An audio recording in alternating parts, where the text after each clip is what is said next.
शहरी हो जाएं तैयार। मुल्क में मानसून सीजन के दूसरे स्पेल ने एंट्री दे दी है। इस्लामाबाद, मरी और हरीपुर में बादल बरस पड़े। महकमे मौसमियात के मुताबिक मानसून का दूसरा स्पेल 6 जुलाई तक बरसता रहेगा।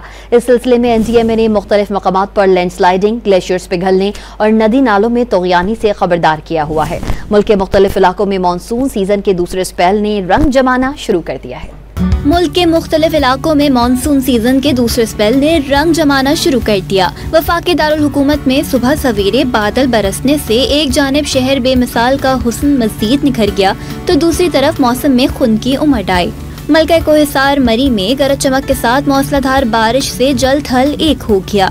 शहर में ठंड बढ़ने के साथ साथ सड़कों पर भी पानी जमा हो गया। हरीपुर और गिरदोनवा में गुज़िश्ता रात से वक्फे से कभी रिमझिम और कभी तेज बरसात का सिलसिला जारी है। एनडीएमए और महकमा मौसमियात ने मुल्क भर में जुलाई के आगाज के साथ ही मानसून के दूसरे स्पेल की नवीद सुना दी है। इस सिलसिले में खैबर पख्तूनख्वा, आजाद कश्मीर और गिलगित बल्तिस्तान में तेज बारिशों के दौरान लैंडस्लाइडिंग के खदशे का भी इजहार किया गया है। पंजाब, सिंध, बलूचिस्तान के नदी नालों में तूफानी और सैलाबी ड्रेलों से भी खबरदार कर दिया गया है। महकमा मौसमियात ने आज से 6 जुलाई तक कराची में भी खूब बरखा बरसने की पेशगोई कर रखी है।